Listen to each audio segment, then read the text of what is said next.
सिर्फ इतना नहीं, रिपोर्ट में ये भी कहा गया है कि कामरा में engineers compressor blades, turbine blades, combustion chambers के कुछ हिस्से और नोजल्स वगैरह मुकामी तौर पर तैयार करने की सलाहियत हासिल कर चुके हैं। ये कोई सादा मुरम्मत नहीं है, ये रिवर्स इंजीनियरिंग है। यानी हे गाइस, मैं हूं तस्वीर। हम देखेंगे इस वीडियो में France big mistake, how Pakistan got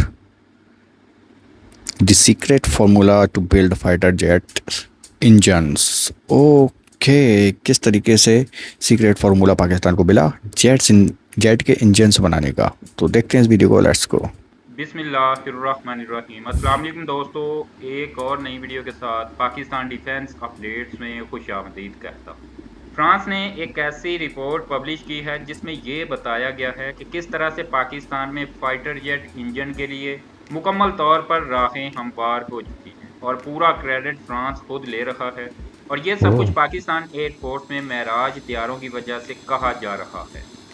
आज मिराज। 2026 में भी पाकिस्तान ये एयरक्राफ्ट न सिर्फ उड़ा रहा है बल्कि मेराज रीबिल्ड फैक्ट्री में हमारे इंजीनियर्स इनको सर्विस में रखने के लिए हर वो मुमकिन इकदाम कर रहे हैं जो वो कर सकते थे। फ्रांस की जानिब से ये क्यों कहा गया है कि पाकिस्तान में मेराज एयरक्राफ्ट इंजन बनाने में अहम किरदार अदा कर रहे हैं, इस सब को ही इस वीडियो में आज हम तफसील के साथ देखेंगे। लेकिन वीडियो शुरू करने से पहले तमाम दोस्तों से गुजारिश है कि चैनल को सब्सक्राइब कर लें, बेल आइकन भी दबा दीजिएगा ताकि अगली वीडियोस का नोटिफिकेशन आपको बर वक्त मिल जाए। पाकिस्तान में मेराज रीबिल्ड फैक्ट्री में हमारे इंजीनियर्स दिन रात न सिर्फ काम कर रहे हैं बल्कि मेराज एयरक्राफ्ट के पुराने इंजन्स को तोड़ने, जोड़ने और नए पार्ट्स बनाने में भी मुहारत हासिल कर चुके जिंदा हैं। रखने में अगरचे इन एयरक्राफ्ट के लिए कोशिश कर फ्रांस रहा की हूँ। जानिब से सपोर्ट मुकम्मल तौर पर ख़त्म हो चुकी है, जो कुछ भी हो रहा है वो मुकामी तौर पर ही हो रहा है। इस एयरक्राफ्ट का सबसे अहम हिस्सा इंजन है और दुनिया भर में जो एयरक्राफ्ट रिटायर्ड हुए हैं वो भी इसी वजह से हुए हैं कि फ्रांस की जानिब से सपोर्ट ख़त्म होने के बाद उन एयरक्राफ्ट को इंजन्स की वजह से सर्विस में रखना मुमकिन नहीं रहा था। जबकि पाकिस्तान ने इस एयरक्राफ्ट की इंजन जैसी चीज़ को भी मेराज रीबिल्ड फैक्ट्री में न सिर्फ खोला बल्कि जिस नए पुर्जे की ज़रूरत थी उसको देखकर खुद बना भी लिया। यानी रिवर्स इंजीनियरिंग के तहत पाकिस्तान के इंजीनियर्स पहले ही मेराज एयरक्राफ्ट में लगे अतर 9C इंजन को एक तरह से मुकामी तौर पर तैयार कर रखे हैं। मेराज में लगा इंजन टर्बोजेट इंजन है, यानी हवा को कंप्रेस करके इसमें फ्यूल डालकर जलाते हैं और पीछे जोर से गैस निकाल कर प्यारा आगे जाता है। मेराज का इंजन वैसे भी कॉम्प्लिकेटेड था, ये 9 मराहिल वाला कंप्रेसर इंजन है। इसमें जलाने वाले चैम्बर्स हैं और 2 सिस्टम्स वाली टरबाइन लगी हुई हैं। ये इंजन न सिर्फ पाकिस्तान को भारत के खिलाफ हुई जंगों में सपोर्ट फ्राहम करता रहा बल्कि इसके साथ साथ मुकामी तौर पर इंजीनियर्स को इसी इंजन ने इतना ट्रेंड भी कर दिया कि अब नया इंजन बनाना पाकिस्तान में इंतहाई आसान हो आसान गया, हो हम चुका है। सीख गए वो। रिपोर्ट में कहा गया है कि मेराज रीबिल्ड फैक्ट्री में पाकिस्तानी इंजीनियर्स पुराना इंजन मुकम्मल अलग करने की सलाहियत रखते हैं। इसके साथ साथ यही इंजीनियर इस इंजन के हर पार्ट की मेंटेनेंस कर सकते हैं, खराब पार्ट्स को नए सिरे से बना सकते हैं और सब कुछ जोड़कर दोबारा टेस्ट भी कर रहे हैं। सिर्फ इतना नहीं, रिपोर्ट में ये भी कहा गया है कि कामरा में engineers compressor blades, turbine blades, combustion chambers के कुछ हिस्से और नोजल्स वगैरह मुकामी तौर पर तैयार करने की सलाहियत हासिल कर चुके हैं। ये कोई सादा मुरम्मत नहीं है, ये रिवर्स इंजीनियरिंग है। यानी फ्रांसीसी डिज़ाइन को उल्टा कर समझना और खुद कुछ बनाना। सीखना। एक अंदाजे के मुताबिक MRF ने अब तक 1000 से ज़्यादा मेराज इंजन्स को ओवरहाल किया है। इसकी वजह से हमारे मेराज तैयारे आज भी सर्विस में हैं और इंजीनियर्स और टेक्नीशियंस को इतना एक्सपीरियंस मिल चुका है कि वो नए इंजन बनाने में भी अब अहम किरदार अदा कर सकते हैं।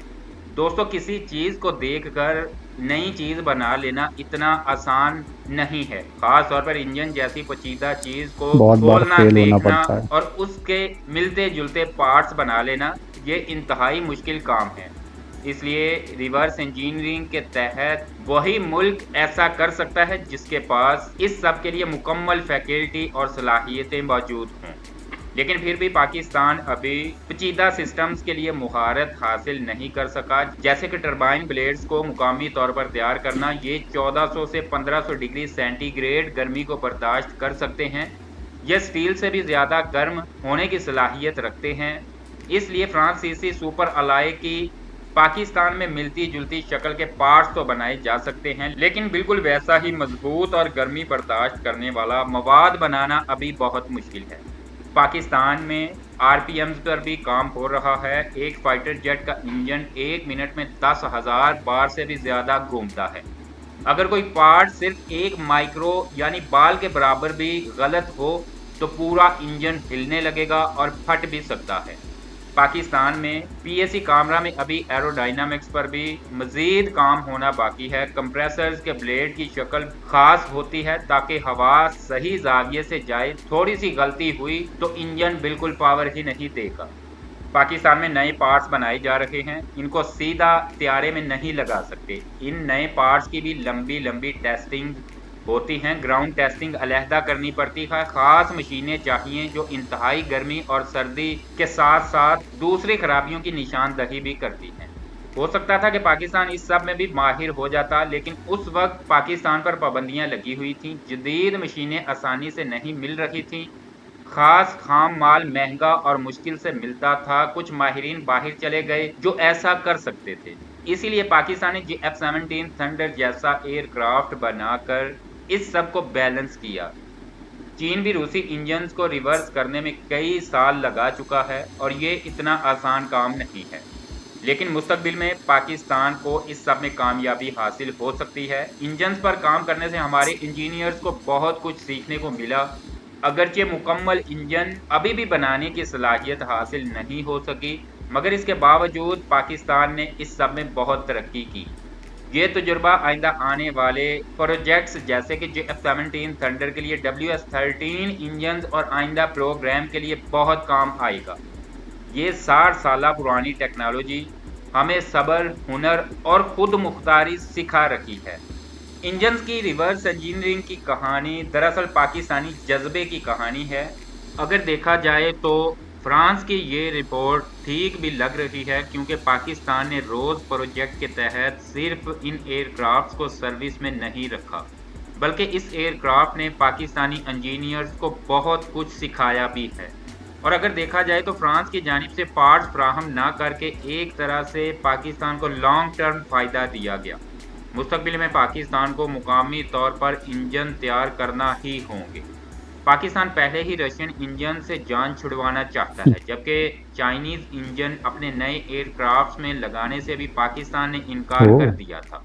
और 5वीं नस्ल के चाइना। लड़ाका तैयारी की तैयारी पाकिस्तान में हो रही है। उसके लिए पाकिस्तान जितना खुद इन्हिसारी पर इन्हिसार कर सकता है वो करेगा, और उसमें मुकामी इंजन डेवलपमेंट भी शामिल है। और प्रोजेक्ट रोज़ पाकिस्तान को इस सब में भरपूर मदद फ्राहम करेगा। यही इंजीनियर्स आप देखेंगे कि आने वाले वक्त में एक मयारी फाइटर जेट इंजन की पाकिस्तान में तैयारी की बुनियाद रखेंगे इंशाल्लाह। आप क्या सोचते हैं, क्या पाकिस्तान को जल्द अज जल्द एक फाइटर जेट इंजन पर काम शुरू कर देना चाहिए? और अगर इंजन बनाना है तो पाकिस्तान के लिए सबसे बड़ा चैलेंज क्या हो सकता है, मवाद, मशीनरी या टेस्टिंग? पीएसी कामरा के इंजीनियर्स के लिए आप क्या पैगाम देना चाहते हैं? कमेंट में ज़रूर बताइएगा। वीडियो को लाइक और शेयर कीजिए, सब्सक्राइब करना ना भूलिएगा। इजाज़त दीजिए, अल्लाह हाफिज़। तो ये था पूरा सीन। पाकिस्तान को मना किया गया इंजन विंजन देने से फ्रांस की तरफ से, लेकिन पाकिस्तान ने क्या किया कि उसके इंजीनियर्स ने इतना काम किया, उसको तोड़ मरोड़ कर देखा, उसको खोल कर देखा। जैसे कि हर किसी बंदे को शौक़ होता है कि इस गाड़ी, मतलब जो खिलौने होते हैं बचपन से ही बच्चों को शौक़ होता है कि इसके अंदर है क्या। उसकी मोटर को निकालते हैं, उसको चलाना सीखते हैं, कई बार फेल होते हैं और कई बार चला भी लेते हैं उसको दोबारा से सही कर कर, खुद ठीक कर कर। तो वैसा ही पाकिस्तानियों ने कर दिखाया है भाई। मज़े मज़े में, चेक करने में, मेहनत करते करते, सीखते सीखते सीख गए भाई, वो बनाना सीख गए। अब ये है कि पाकिस्तान में अगर बनाकर तैयार कर देंगे तो ये बहुत बड़ी जीत होगी पाकिस्तान के लिए, पाकिस्तानी इंजीनियर्स के लिए। And Pakistan no doubt self dependent बनने की राह पर बहुत तेज़ी से जा रहा है। तो क्या कहते हो कमेंट में बताओ। एंड करते हैं वीडियो को। Bye bye, take care.